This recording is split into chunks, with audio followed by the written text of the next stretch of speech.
हाँ, तो आज हम सब षष्ठ पाठ का बचा हुआ अंश पढ़ेंगे।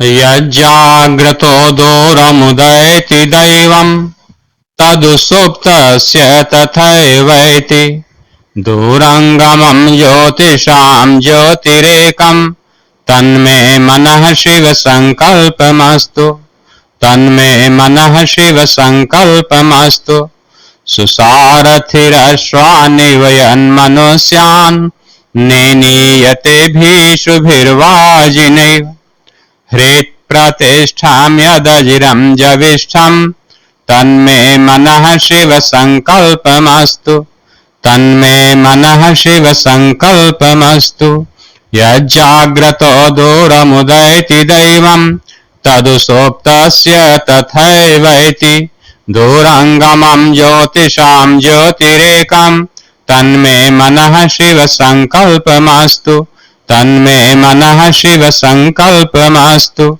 सुसारथिरश्वानिवयन्मनुष्यान् नेनीयते भीषुभिर्वाजिनैव हृत्प्रतिष्ठां यदजिरं जविष्ठं तन्मे मनः शिव संकल्पमस्तु तन्मे मनः शिव संकल्पमस्तु तन्मे मनः शिव संकल्पमस्तु तन्मे मनः शिव संकल्पमस्तु।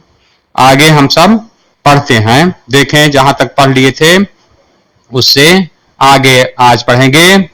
यहां पर आप देखिए पेज संख्या आप 36 63 वहां पर देखिए जो चित्र बना हुआ है उसकी दाहिनी तरफ से हम पढ़ना शुरू करते हैं। राकेशः भगिनी वीरम वीरम, हे बहन रुको रुको, अहम स्वापराधम स्वीकरोमि, मैं अपना अपराध स्वीकार करता हूं, लज्जितश्चास्मि लज्जितः च अस्मि, और लज्जित हूं, अद्य प्रभृति आज से लेकर, कदापि कभी, गर्हितम इदम कार्यम इस निंदित कार्य को, स्वप्नेपि न चिंतयिष्यामि स्वप्न में भी नहीं सोचूंगा। यहां तक हम सब पढ़ लिए थे, इतना पढ़ लिए थे। उसके आगे अब हम लोग यहां से पढ़ेंगे। यथैव अंबिका मम हृदयस्य संपूर्ण स्नेहस्य अधिकारिणी अस्ति तथैव आगंता शिशुः अपि स्नेहाधिकारी भविष्यति, पुत्रः भवतु पुत्री वा। अहम स्वगर्हित चिंतनं प्रति पश्चात्तापमग्नः अस्मि, अहम कथम विस्मृतवान। अब इसमें कुछ संधि विच्छेद के पद हैं जिनको हमें लिखना है, जैसे यथैव और तथैव, स्नेहाधिकारी, इन शब्दों का संधि विच्छेद कर लेंगे हम सब, तो यह समझने में आसान रहेगा। पहला लिखा है यथैव, यथैव लिखा हुआ है। यथैव का अगर संधि विच्छेद हम कर दें तो हो जाएगा, यथैव को संधि विच्छेद करके लिखेंगे यथा धन एव। यथा मतलब जिस प्रकार, ही एव मतलब ही, जैसे ही, और तथैव, तथैव इसका भी उसी तरह से होगा, तथा धन एव। ये दोनों अव्यय हैं। यथा मतलब जैसा, तथा मतलब वैसा, और एव का अर्थ होता है ही, जैसा ही वैसा ही। और एक शब्द वहां पर आया है स्नेहाधिकारी, स्नेहाधिकारी, स्नेहाधिकारी। इस शब्द को अलग अलग लिखेंगे हम तो होगा स्नेह धन अधिकारी, स्नेह धन अधिकारी, मतलब स्नेह मतलब स्नेह प्रेम प्यार, स्नेह का अधिकारी। अब हम इसका पूरा अर्थ समझते हैं, यहां तब समझ में आएगा। राकेश भगिनी वीरम वीरम, वहन रुको रुको, अहम स्वापराधम स्वीकरोमि, मैं अपना अपराध स्वीकार करता हूं, लज्जितश्चास्मि और लज्जित हूं, आद्य प्रभृति कदापि आज से लेकर कभी भी, गर्हितमिदं कार्यम इस निंदित कार्य को, स्वप्नेपि स्वप्ने अपि स्वप्न में भी, न चिंतयिष्यामि नहीं सोचूंगा। यथैव अंबिका जिस तरह से अंबिका उसकी पुत्री का नाम है, मम हृदयस्य मेरे हृदय के, संपूर्ण स्नेहस्य पूरे स्नेह पूरे प्रेम की, अधिकारिणी अधिकारिणी है मतलब प्राप्त करने का अधिकार जैसे उसको मिला है, तथैव उसी प्रकार से, आगंता शिशु अपि, आगंता मतलब होता है आने वाला, आगंता मतलब आने वाला, शिशु भी बच्चा भी, स्नेहाधिकारी भविष्यति स्नेह का अधिकारी होगा। जिस तरह मेरे स्नेह मेरे प्रेम को मैं जितना प्यार कर रहा हूं इस अपनी पुत्री अंबिका को, उतना ही स्नेह मैं उस आने वाले पुत्र से भी करूंगा। पुत्रः भवतु पुत्री वा, चाहे वह बच्चा पुत्र हो या पुत्री हो। फिर से देखें, यथैव जिस तरह से, अंबिका मम हृदयस्य संपूर्णस्य स्नेहस्य अधिकारिणी अस्ति, अंबिका मेरे हृदय के पूरे स्नेह की अधिकारिणी है, तथैव उसी प्रकार से, आगंता शिशु अपि आने वाला बच्चा भी, स्नेहाधिकारी भविष्यति स्नेह का अधिकारी होगा। पुत्रः भवतु पुत्री वा, पुत्र हो अथवा पुत्री हो। अहम स्वगर्हित चिंतनम, अहम स्वगर्हित चिंतनम, स्व मतलब अपने, गर्हित मतलब निंदित, चिंतन मतलब विचार, मैं अपने निंदित विचार निंदनीय विचार के प्रति पश्चाताप मग्न, पश्चाताप में मग्न हूं, पश्चाताप मतलब पछतावा, मैं अपने निंदित विचार के प्रति जो मैं सोच रहा था उसके प्रति पश्चाताप में मग्न हूं, मतलब पश्चाताप में डूबा हुआ हूं का मतलब पछता रहा हूं, पछतावा मेरे मन में हो रहा है। पश्चाताप मतलब पछतावा, पश्चाताप मग्न हूं, पछतावा मन में हो रहा है, रिग्रेट जिसको इंग्लिश में कहते हैं, पछतावा हो रहा है मन में। अहम कथम विस्मृतवान, मैं कैसे यह बात भूल गया, विस्मृतवान मतलब भूल गया, विस्मृतवान चाहे तो हम इसको लिख लेते हैं, विस्मृतवान, विस्मृतवान भूल गया, मैं कैसे भूल गया,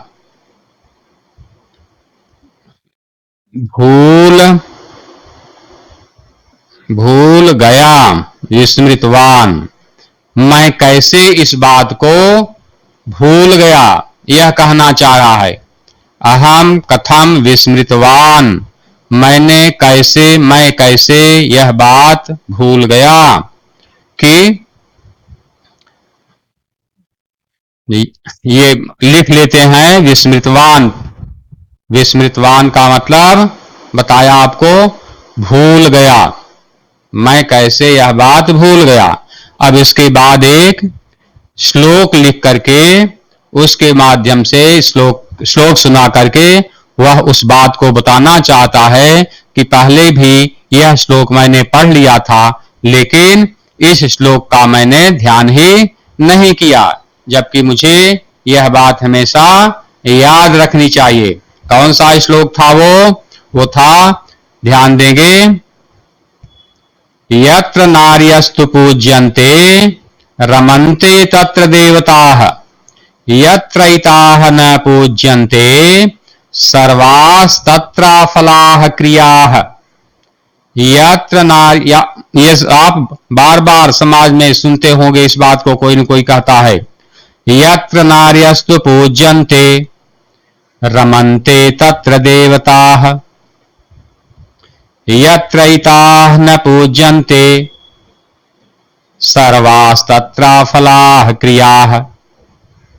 तो यहां पर बहुत से शब्दों में संधि विच्छेद है जिसको हम लिख लेते हैं, जैसे नार्यस्तु यत्रैताः सर्वास्तत्राफलाः, नार्यस्तु पहले शब्द आएगा, हम नार्यस्तु को लिख रहे हैं यहां पर, ध्यान से देखेंगे और आप भी नोट करेंगे। नार्यस्तु, इसका अगर हम संधि विच्छेद करेंगे तो होगा नार्यः धन तु। नारी नार्यौ नार्यः, नार्यः वह वचन का रूप है, तू मतलब तो इसका अगर हम हिंदी में अर्थ लिखें तो हो जाएगा नारियां तो, नारियां तो। यत्र नार्यस्तु पूज्यन्ते रमन्ते तत्र देवताः यत्रैताः, फिर लिखा हुआ है यत्रैताः, यत्रैताः। इसको अलग अलग अलग हम करेंगे तो हो जाएगा यत्र धन एताः। यत्र का मतलब होता है जहां, यत्र का मतलब है जहां, और ये एताः एष्टा एते एताः स्त्रीलिंग का रूप है। एतत् शब्द का मतलब होता है यह, तो एताः यहां पर दिया गया है, एताः, एताः लिखा हुआ है। एताः मतलब ये, यहां पर एताः लिख लेंगे हम सब, और एताः का मतलब लिख लेंगे ये, जहां पर ये। यत्रैताः न पूज्यन्ते, जहां ये नहीं पूजी जाती हैं।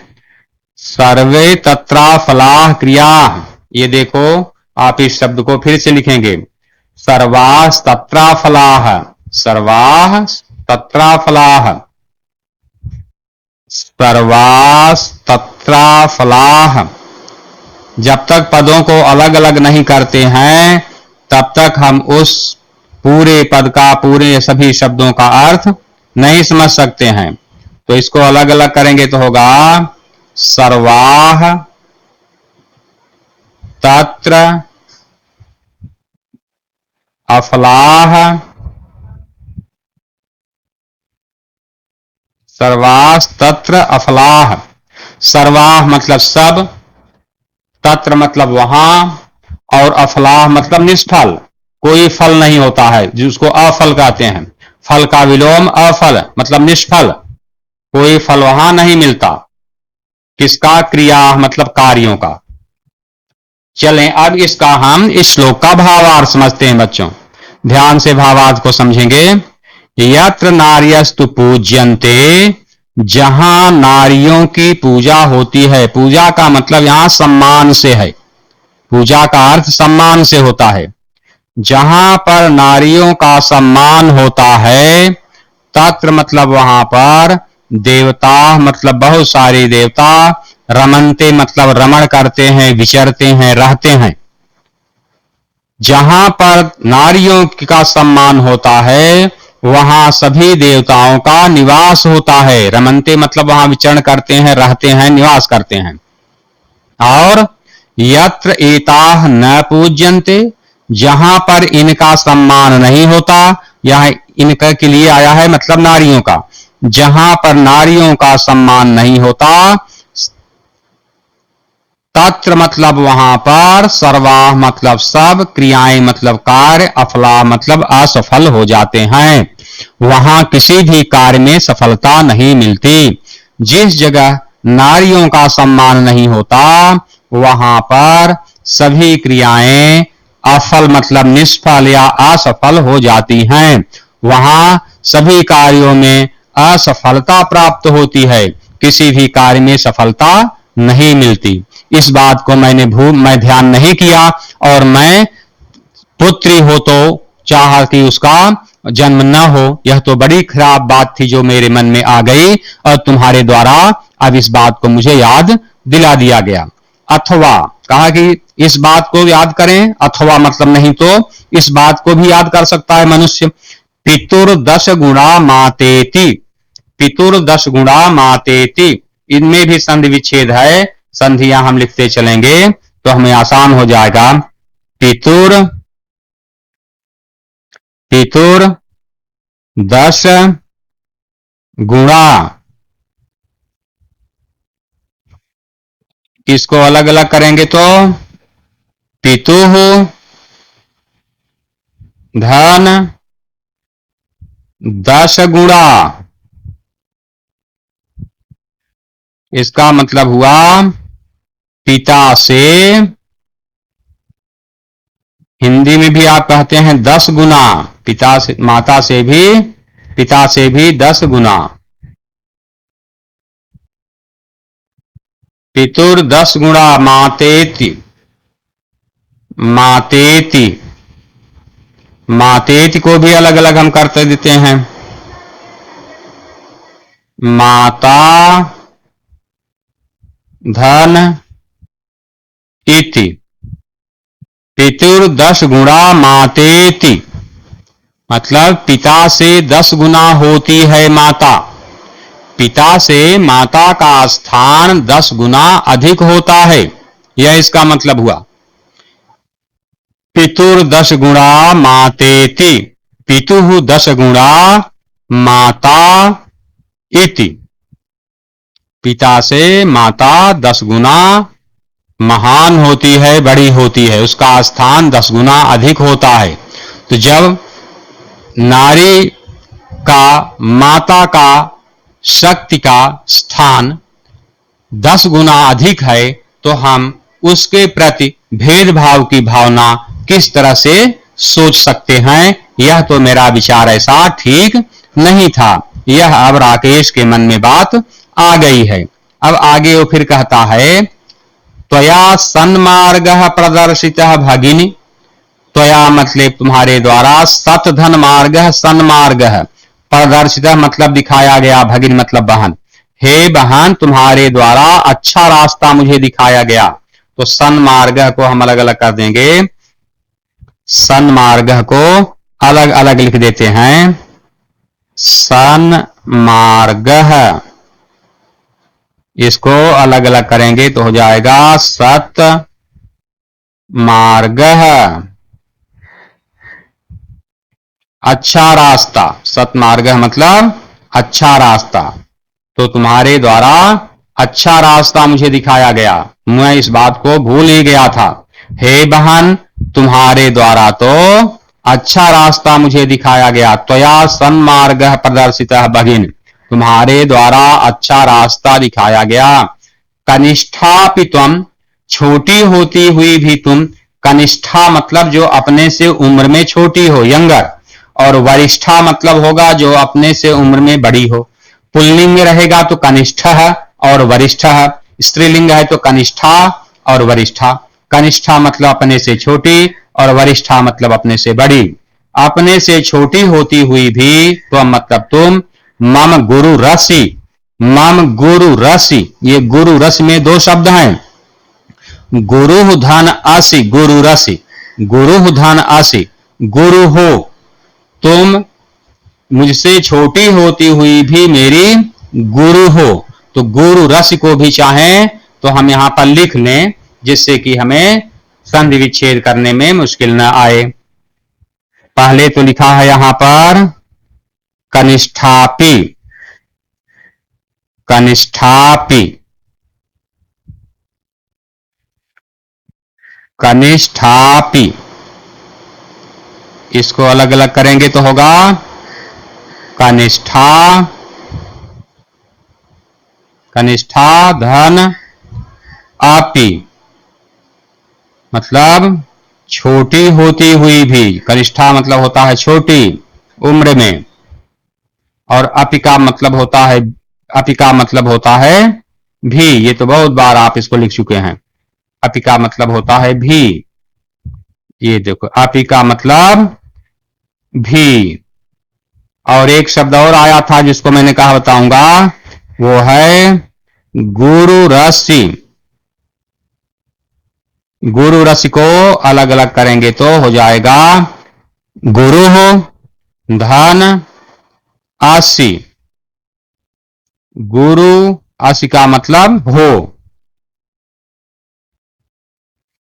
कनिष्ठापि, तुम मुझसे छोटी होती हुई भी मम गुरु रसि, मेरी गुरु हो, क्योंकि गुरु को जैसा मुझे ज्ञान दी हो।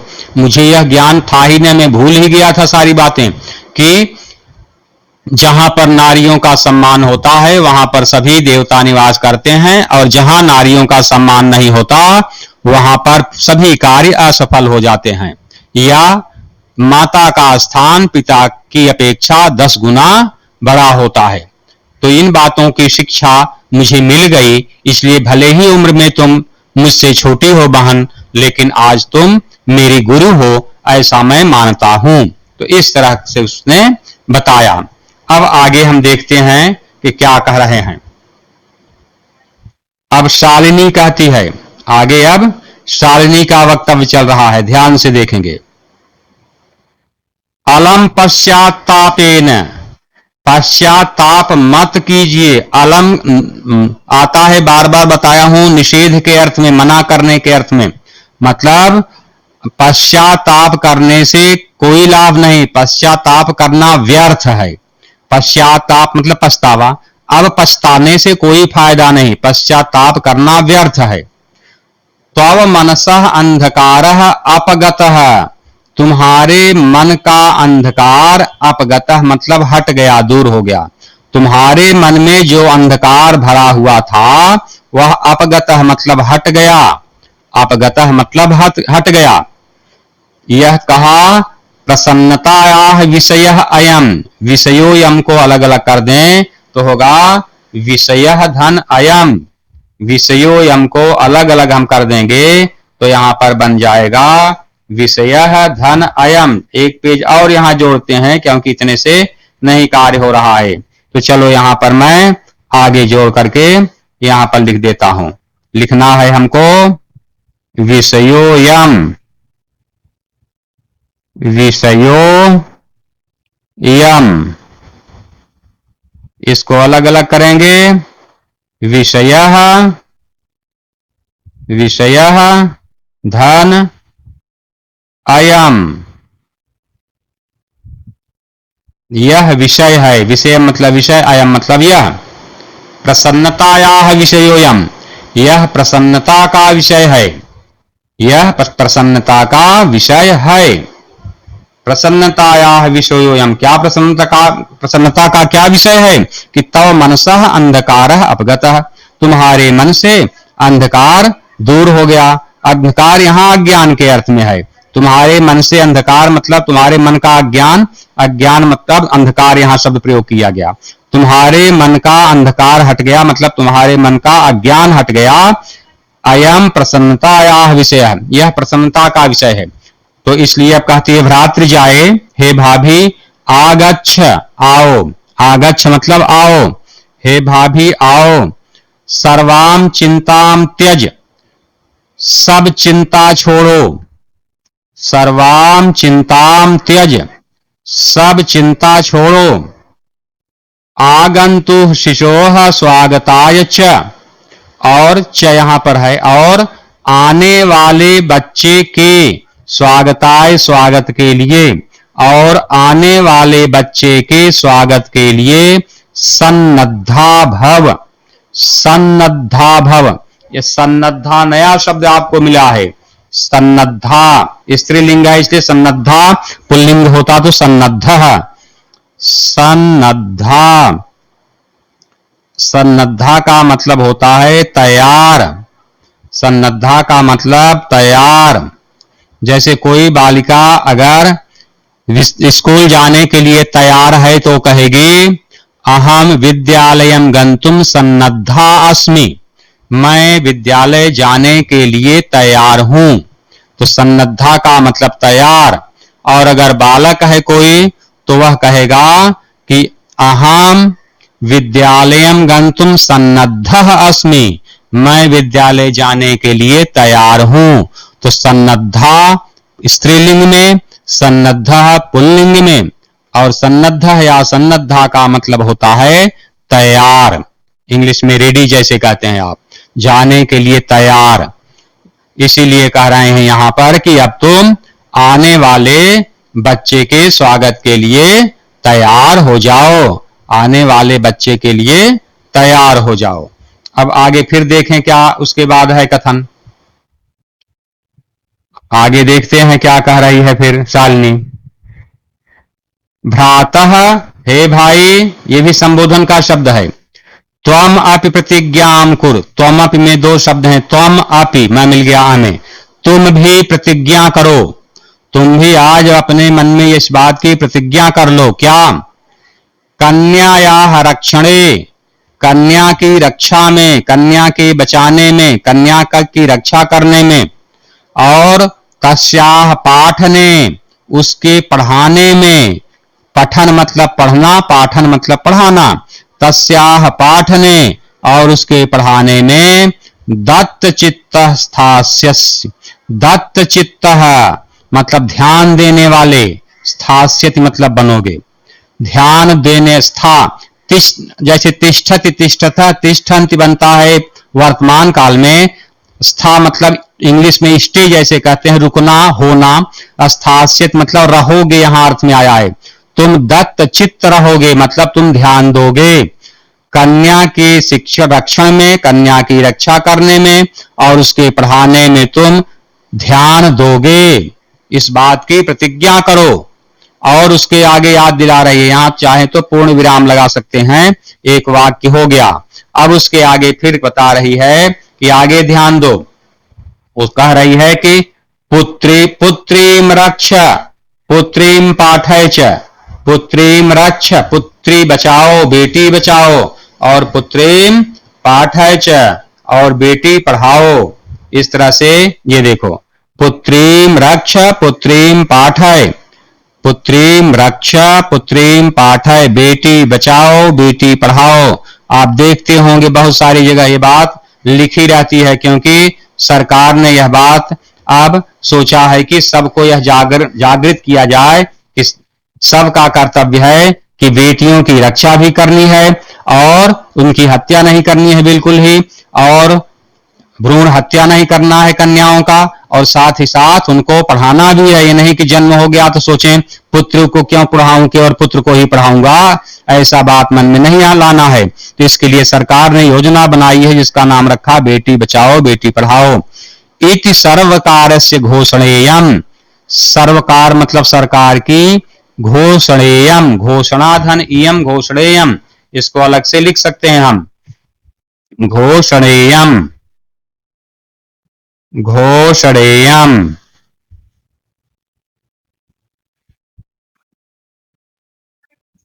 इसका होगा घोषणा धन इयम, इयम मतलब यह घोषणा, यह उद्घोष जो डिक्लेयर किया है गवर्नमेंट ने जो बात घोषित किया है, कहा है, जिसकी घोषणा की है, घोषणा धन इयम, यह घोषणा किसकी, इत सर्वकारस्य घोषणेयम, सरकार की यह घोषणा जिसको कि कहा है, क्या कहा है, पुत्रीम रक्षय और पुत्रीम पाठय, बेटी बचाओ बेटी पढ़ाओ। इस यह घोषणा तदैव, अभी तथैव यथैव सभी शब्द आए थे, इसी तरह से ये भी है, बार बार ये आता है, अब हर बार लिखने की आवश्यकता नहीं होती है। तथैव मतलब होता, तदैव मतलब तदाधन एव, तब ही मतलब तभी, सार्थिका भविष्यति सार्थक होगी मतलब उसका अर्थ सही होगा, सरकार की यह घोषणा तभी सार्थक होगी, सभी तभी चरितार्थ होगी, तभी इसका अर्थ निकलेगा, कब, यदा जब, वयम सर्वे मिलित्वा हम सब मिलकर, चिंतनम इदम इस चिंतन को, इस विचार को, यथार्थ रूपम करिष्यामः यथार्थ रूप में करेंगे। जब इस विचार को केवल विचार ही नहीं रहने देंगे बल्कि यथार्थ रूप में करेंगे, यथार्थ मतलब वास्तविक, वास्तविकता में बदलेंगे, वास्तव में जब हम यह कार्य करेंगे तभी सरकार की यह घोषणा सही साबित होगी, चरितार्थ होगी, सार्थक होगी, नहीं तो कोई उसका अर्थ नहीं है। हमें इसलिए अपने जीवन में इस बात को लाना होगा कि बेटी को बचाना है और बेटी को पढ़ाना भी है। अब एक श्लोक यहाँ पर बड़ा सा लिख करके अपनी बात को यहाँ पर शालिनी पूरा करेगी। चलो श्लोक का एक बार पाठ कर लेते हैं अच्छे से, क्योंकि बड़ा सा श्लोक है। आज इसका अर्थ न हो पाएगा तो अगले दिन ही करूंगा, लेकिन इसका श्लोक पाठ तो कर ही लेना है। या गार्गी श्रुत चिंतने नृपनये पांचालिका विक्रमे लक्ष्मी शत्रु विदारणे गगनवे ज्ञानांगणे कल्पना इंद्रोद्योग पथे च खेल जगते ख्याताभितः सायिना सेयं स्त्री सकला सुदीक्षु शबला सर्वैः सदोत्साह्यताम् सर्वैः सदोत्साह्यताम्।